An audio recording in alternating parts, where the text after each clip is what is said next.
I probably got thousands of writers' table stories. Whether I can think of them at the moment is something else. I know that one of the things, not unlike what I just said, occurred with a very good writer named Herbie Baker, who has since died. And he became a good friend of mine. And it began with his absolutely hating me. And it began at the writer's table. He had come in to do a picture about training camp of the New York Giants in baseball. And it was from a story by John McNulty in the New Yorker. So Ken McKenna, who was in charge of writers, called Herbie in and told him what they expected from him, and also told him to read a number of things that I had written, which made Herbie feel lousy. He was being compared with somebody he didn't know and given a bad time because of it. So as a result, and being very witty and bright, he comes to the writer's table, we're introduced, and he starts giving me a bad time. And because I'm not terribly good at that kind of repartee, it got to a point where I reached out and grabbed him and I said, listen, you son of a bitch, one more goddamn word out of you, I'm going to break your jaw. And that was the end of it. And it took at least 6 months after that for us to become friends. But that business of throwing somebody up against another person in order for them to do better invariably makes the situation worse. And Herbie was a good writer and proved it in very little time, but it was unfortunate that Ken, who was also a very nice man, did a thing like that. Francis Goodrich and Albert Hackett, who were great and were charming and fun to be with. Brooks was there, Dick Brooks, who was never fun to be near at any time, so far as I'm concerned. There were a lot of people, I don't remember their names. But they file in and out. I was just there for an unusually long period of time, which is how I met all these people. I don't find writing screenplays all that difficult. I am very good at writing dialogue, half of which I will erase or scratch out before I put it in a final shooting script. But I find it very good to follow certain primary things, like Somerset Maugham, who is a very good writer and a very good and underestimated critic, once said about writing, he was talking about a novel, but it also holds for any other form, including writing a screenplay. He said, find your subject and stick to it like grim death. And I think that's true. I ask myself while I'm walking, what is this about? And as I narrow down and come closer and closer and closer until I hit on what I at least think whatever it is about, then I start writing. And I may be right or I might be wrong, but you can always change it. That's a wonderful thing. You sell shoes, you sell a guy a pair of shoes, and that's that. You don't have very much recourse, and unfortunately, neither does he. But in writing, I can change this thing constantly. What I do is up to me alone. Now, it's true that at times in writing pictures, I have been challenged and that producers or directors have at times said, no, they want something different, which I think is the main problem facing this union, which I love and I've been active in since I came to Hollywood. I don't think we're going to get anywhere in terms of this hierarchy until we do something about this goddamned auteur theory, which is absurd. And unless we take union action, nothing will ever be done. My generation tried this in the Writers Guild, and we were not successful at all. And the generation that followed mine tried it. They were no more successful. But somebody's got to do this. We're on the bottom, and we shouldn't be. Not that we want to be on top, but I think we should be heard, and we should be listened to as much as a director or a producer. Now, it's already changed by the people who directed this whole business toward the auteur theory in France and was adopted here. When I first came into this business, the control was in the hands of producers. The director, as one director told me once at MGM, his only job was to keep actors from bumping into each other. Now, directors have taken over. Producers have taken a minor spot, but they're still on the totem pole a rung or two above writers, and it shouldn't be this way. We should be consulted and listened to as much as anybody else, and we're not. And until we are, I think, as far as pictures are concerned, we're a mess. This doesn't happen. This is the first novel I ever tried to write. I worked with McSweeney's, who picked it up as soon as they got a hold of it. My editor there was a man named Eli Horowitz. Never throughout a rather lengthy book did he say anything like, I'd like you to do this or that and the other. He made it quite clear from the very beginning that as the writer, what was written was up to me. We would discuss things, and he would say, do you mind if I make a suggestion? Which is entirely different from having your head torn off by some guy who has no idea what writing is. I would never write on spec because, having been in a good position from the time I was first nominated for the Academy Award, I didn't have to. And Metro was very respectful, that is, Dury was, as head of Metro, in his treatment not only of me, but of all writers, having been previously a writer himself. So he was very good to work with. I can't say that is true of a number of producers I've worked with in other places. As a matter of fact, one time when I refused to do something that a producer insisted on my doing, he said he was going to have his bodyguard break my arm. I threw a typewriter at the bastard. I wanted to miss, and I did, fortunately, but I looked at him and I threw the typewriter on the other side of the couch where he was sitting, but he got the picture, and that was the end of that. I wrote a novel called Bowl of Cherries. I did it with a rather great faith, not too much, but enough in what I was doing, although the usual appurtenances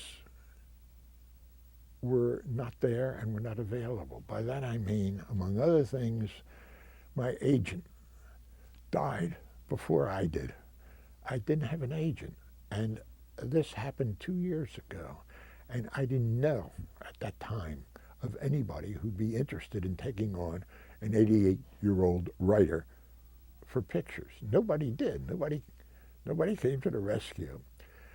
I had a good friend who was the editor of a book I wrote, I don't know, a few years before, on screenwriting. And I gave it to her. She's very bright. And she thought it was great, and she gave it to a friend of hers who gave it to McSweeney, gave McSweeney 50 or 100 pages, I forget, saying that they were interested, they could have another 50 or 100 pages. And McSweeney immediately wrote back, Horowitz wrote back and said, you want another 100 pages? They gave him 100 pages. And within a week, they had bought the book. And I didn't have an agent. This was rather unusual. But that's what happened. And a friend of mine who was not unfamiliar with book sales offered to act as my agent, which is what happened until, of course, as soon as the book was published, a lot of people wanted me for a client.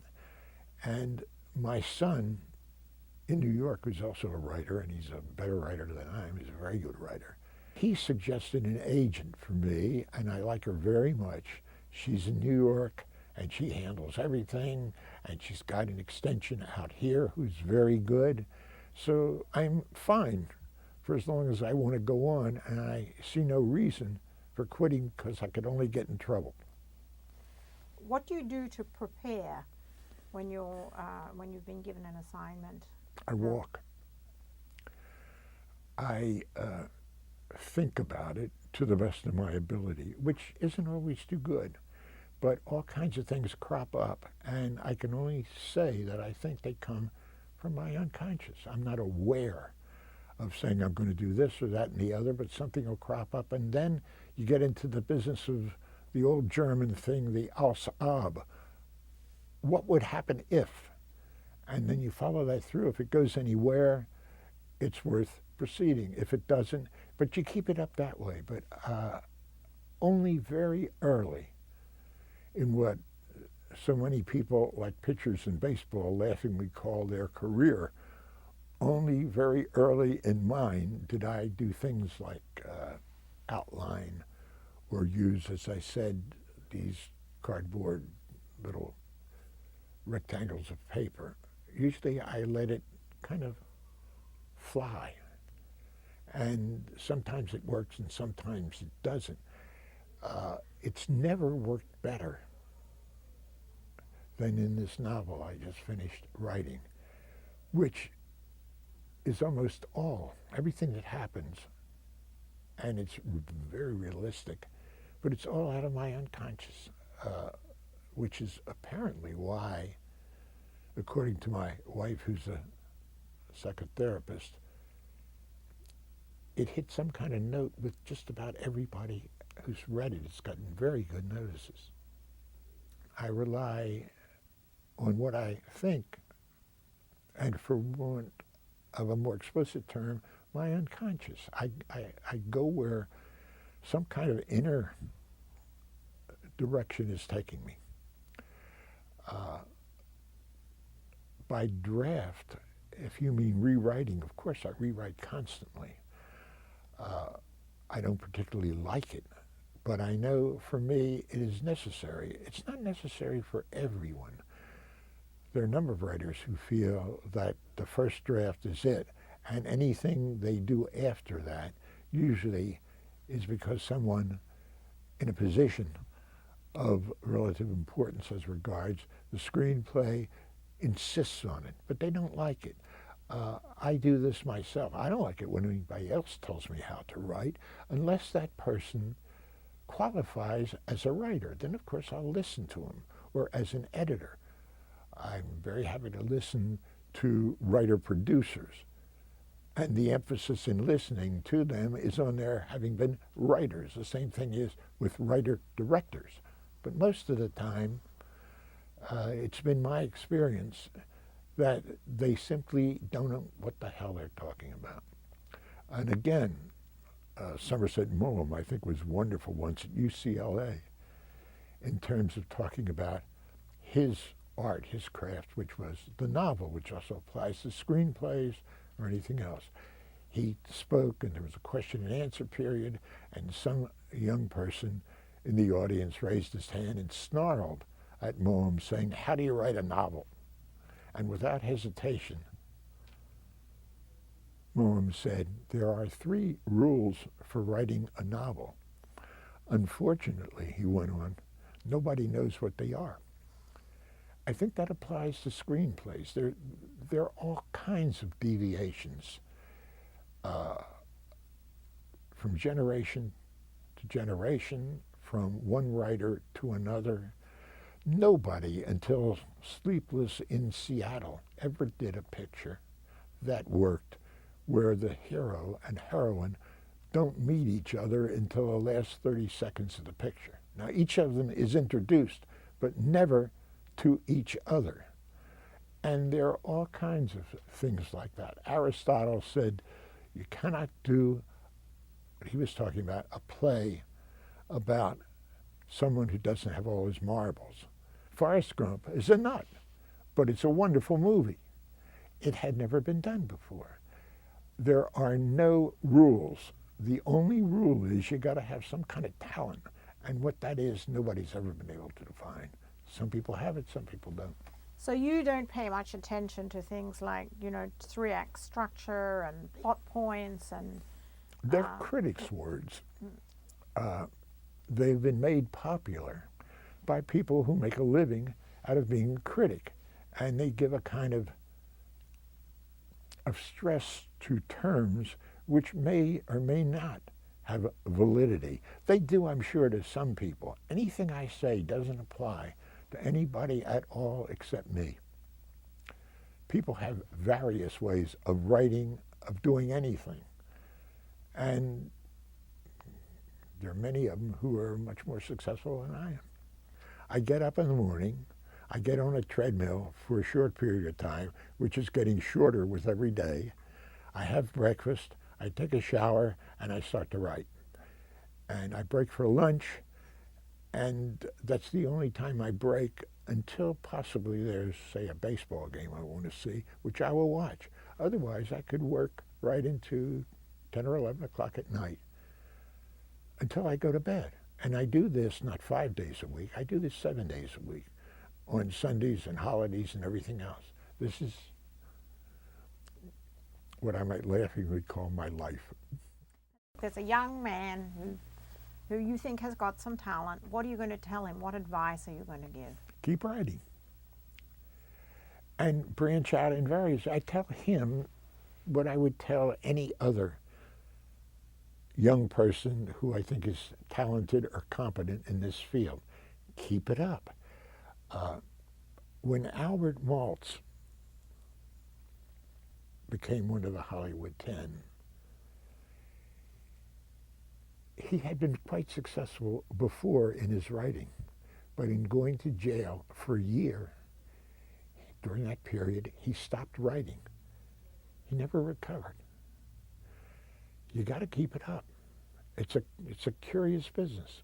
One of the things, certainly, young, old, middle-aged writers can do to improve is reading. And there's a very funny story about that out of a good play of, I guess at least 50 years ago. The play was called Cafe Crown, and it was written by a guy named High Craft. And it was about the Yiddish theater in New York, although of course it was in English. And in one scene, a young man from a newspaper is interviewing the writer of this hit play, which is now on the boards at this Yiddish theater, now downtown New York. Now, what the kid doesn't know is that the reason this thing is such a hit is because for years, this writer of plays has been copying Shakespeare and putting it in Yiddish. And so when the kid says, in his inquiries, generally, do you read a lot? This writer said, believe me, if I didn't read, I couldn't write. And I think that's true not only about a guy who copies Shakespeare and puts it in Yiddish, but about anybody. Reading is an enormous help. And certain people are better than others. You can make a lifetime of reading Dickens. And each time you read it, you see something different. It's like reading Shakespeare. It's like reading Hamlet. I don't know how many times I've read it, but each time I read it, I find other things not only to think of fleetingly, but to make notes of in terms of using later in a different context, of course, but it's still Shakespeare. And that happens with many, many writers who are read.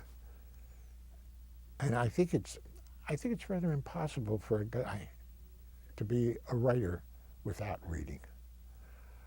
You learn where it comes from, you learn how it's put together, and what's equally important, I suppose, is by you're seeing what not to do, what not even to try, to go on a different deviant route.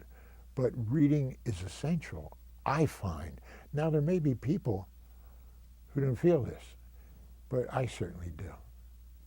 And of course, there are favorites, like Dickens, who I think in Bleak House has written the best novel ever written in the English language. I think it's just unbelievable how he could do this, turning it on with sentimentality, which is truth, and turning it into humor, which is also truth. I just love him.